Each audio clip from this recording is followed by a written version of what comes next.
Hello and welcome.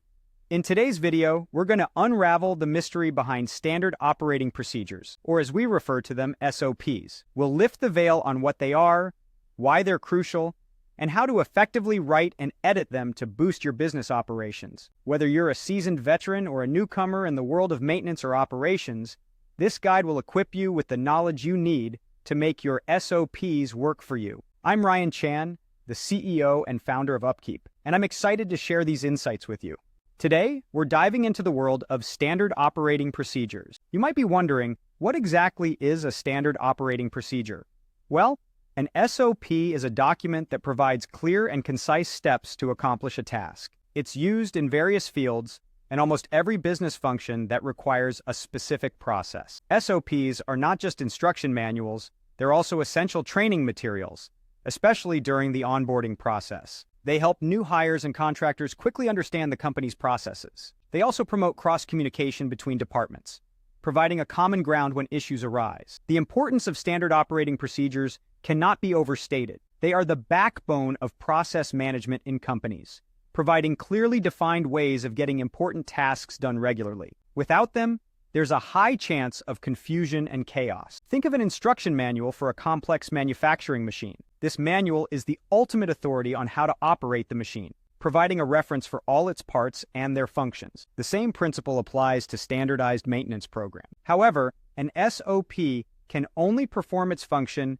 if it's understandable. So let's explore how to write a quality standard operating procedure and how to edit existing documents to bring them to their fullest potential. There are three major types of standard operating procedures. First, we have the step-by-step SOPs, which, as the name suggests, outline the process one step at a time in a linear way. They're most useful when the task or process is also linear and fairly straightforward. Examples of step-by-step SOPs include annotated picture SOPs, sequential process outlines, and guided checklists. However, they might not be the best choice for complicated multi-process procedures or multi-approach strategies. Next, we have the hierarchical SOPs. These SOPs are a combination of larger processes and step-by-step pieces. They're great for complex tasks, like a complete facility maintenance check, where multiple pieces of machinery, rooms, equipment, and employees must be examined and evaluated. However, they might not be the best choice for simple procedures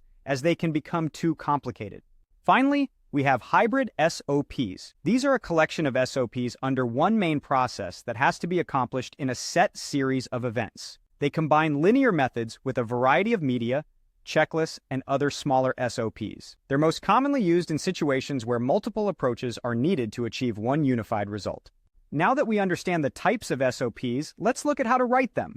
The fundamentals of great SOP documents are clarity, conciseness, and simplicity. The best SOPs rest on three pillars: clear directions, brevity, and simplicity. They should be understandable to any person in the company. When writing a step-by-step SOP, focus on outlining each step clearly and in sequence. For example, instead of saying, after checking the electrical infrastructure, examine all light bulbs in the building for malfunctions, you could say, examine all light bulbs and report any defective ones. For a hierarchical SOP, clarity of instructions is crucial. Ensure that the instructions are correct, in the right order, and that alternate instructions are laid out clearly. For a hybrid SOP, avoid overwhelming length by splitting multiple procedures into multiple documents. The true value of a well-written SOP is its ability to accelerate a company's operations by reducing the time needed to teach new employees company basics. It provides a standardized reference document for when questions arise and allows companies to reach a much greater potential with a small expenditure of effort. From the simple task of cleaning your workspace to the complicated task of installing new machinery, a standard operating procedure is there to guide, direct, and monitor.